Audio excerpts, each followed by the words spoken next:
सुरेश कंवर जी राजस्थान से। राधे राधे। राधा वल्लभ श्री हरिवंश गुरुदेव, आपके चरणों में कोटि कोटि प्रणाम। गुरुदेव, पिछले 2 वर्षों से आपका सत्संग सुनने से ईश्वर को पाने की लालसा जगी है। मेरा प्रश्न यह है कि हम दोनों पति पत्नी अध्यात्म मार्ग के पथिक हैं। मैंने आपको गुरु रूप में मान लिया है, इसलिए मैं राधा उपासी हूं तथा मेरे पति भगवान श्री राम जी के उपासक हैं। ये ठीक वैसे ही है जैसे एक स्थान से रवाना होकर एक ही मंजिल पर जाने वाले 2 व्यक्ति अलग अलग गाड़ियों में सवार हों।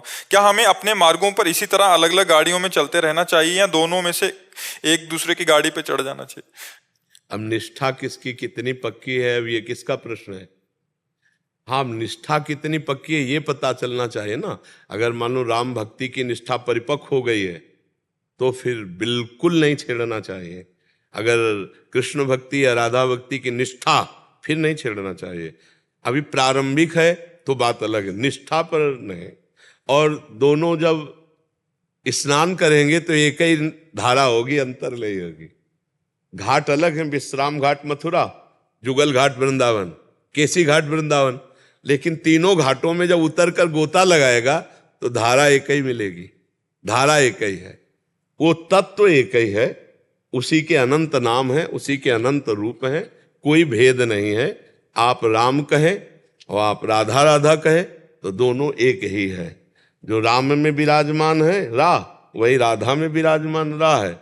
जो राम में विराजमान माँ, वही माधव में विराजमान माँ है। राम ही राधा माधव है, राधा माधव ही राम है। राधा माधव का शार्ट तो राम ने, राधा का रा ले लिया, माधव का माँ, तो क्या हुआ? और राम का विस्तार करे तो रा से राधा, माँ से माधव, और वही श्याम सुंदर है। चाहे राम जी को बोलो चाहे श्याम जी को बोलो, बस बंसी और सारंग का भेद है। वही राधे श्याम है, वही सिया राम है, अंतर तो कोई है नहीं। खूब प्यार से दोनों आराधना करो, परस्पर प्रेम रखो, भगवान का नाम जप कर रहे हो, बढ़िया है। जब आनंद समुद्र में डूबोगे तो एक ही होगा, वो दो नहीं होते, वो तो है परमात्मा एक ही है। वही राधे श्याम है, वही सीताराम है, कोई अंतर नहीं है। खूब आराम से भजन करो, भेद बुद्धि न रखो, वही परमात्मा। हाँ, प्रारंभिक हो फिर एक ही आराधना हो तो और आनंद आ जाए। अब जैसे आप चाहोगे श्री जी को पहले भोग लगे, वो चाहेंगे राम जी को पहले भोग लगे, थोड़ा भावना तो रहेगी ना, पर तत्व तो एक ही है। और अगर कहीं दोनों एक ही हो जाए तो दोनों थाल सजाकर अपने ही आराध्य देव को भोग लगा रहे, ऐसा लगेगा। अब जैसे राम उपासक हैं पति और राधा उपासक है पत्नी, तो भोग बनाएंगे तो पहला उसको तो ये लगेगा पहले हमारी श्री जी पावे, और उसको लगेगा नहीं भाई हमारे राम जी पावे। तो हमें लगता है फिर 2 थाल तैयार कर ली चाहिए, एक ही साथ दोनों जगह भेजना चाहिए, नहीं तो फिर असंतुष्टता होगी ना। अब वो कहेंगे कि हम तो देखो बनाया, हम अपनी श्री जी को भोग लगाएंगे, वो देखो हम कमा के लाए, हमारे पहले राम जी का भोग लगा। तो अब आपस में राम और श्याम में कई झगड़ा अपने लोग लकर बैठे। बस इतना ध्यान रखना, दोनों की भावनाओं की पुष्टता हो कि 2 थाली में भोग है, आप राम जी को लगा दो, हम राधा जी को लगा रहे। अच्छा, दोनों तरफ से माल आएगा तो मिलेगा तो एक ही है, आप 2 थोड़ी हो। अर्धांगिनी का मतलब होता है बाम अंग, पति का मतलब दायांग। तो जब ऐसे करो तो फल तो एक ही आएगा ना, आनंद तो दोनों का आएगा। आप रबड़ी का भोग लगाओगे तो आपको पाने को मिलेगा, और आप सब्जी और रोटी को भोग लगाएंगे तो आपको पाने को मिलेगा, क्योंकि एक ही घर में तो है। पर अगर दोनों एक भाव के हो जाए तो और आनंद आ जाए।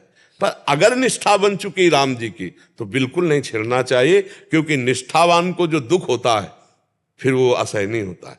जैसे होता है ना निष्ठा, अब राम जी से प्यार अंदर से जागृत हो चुका है तो जन्म जन्मों के न जाने कितने पुण्यों का फल हुआ है, अब नहीं तोड़ना। कोई गलत थोड़ी है जो, तो फिर पत्नी आप हो तो आपको सहयोग करना चाहिए राम उपासना में, कि आप खूब करो, मैं आपका सहयोग करूंगी, पर हमारे हृदय में राधा किशोरी जी के प्रति जो प्रेम है मैं उसको भी नहीं छोड़ूंगी।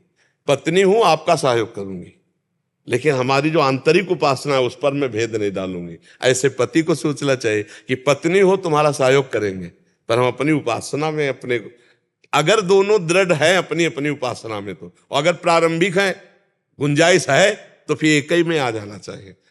अगर नहीं निष्ठा बन चुकी है तो फिर नहीं छेड़ेंगे, क्योंकि हमें पता है चाहे शरीर पूरा कर दिया जाए निष्ठा नहीं छोड़ी जा सकती। जैसे अब अपने लोगों का है तो गर्दन काट दो, स्वीकार, निष्ठा थोड़ी छोड़, नरक जाए स्वर्ग जाए इसकी कोई परवाह है। हाँ, प्रभु से संसार में प्यार करने वाले तो कुछ सोचते नहीं, ओम प्रभु से प्यार किया, हम सोचे अब प्रीति न काहू की कान विचारे, मार्ग अपमार्ग विथ मन को अनुसरत निवारे, ज्यो सरिता सावन जलोमगत सन्मुख सिंधु सिधारे। जब भगवत प्रेम की बाढ़, तो जैसे यमुना जी बाढ़ती सावन में तो किसी के रोके रुकती, समुद्र की तरफ जा, ऐसे मन प्रभु की तरफ भाग पड़ता है। ये कितने गर्व की बात है कि जब हमारा हृदय कहे हम राम जी के हैं, हमारा हृदय कहे हम श्याम जी के हैं, हमारा हृदय कहे हम राधा जी के हैं, कितने गर्व की बात है। नहीं तो माया में समय सब नष्ट हो रहा है। ये तो पवित्र हृदय है जिनके हृदय में गर्व होता है। अस अभिमान जाय जन भूरे, मैं सेवक रघुपति पति मोरे। तो ये दोनों आनंद की बात है, खूब आनंद करो, झगड़ा मत करना। बस भक्ति में झगड़ा नहीं होना चाहिए। ले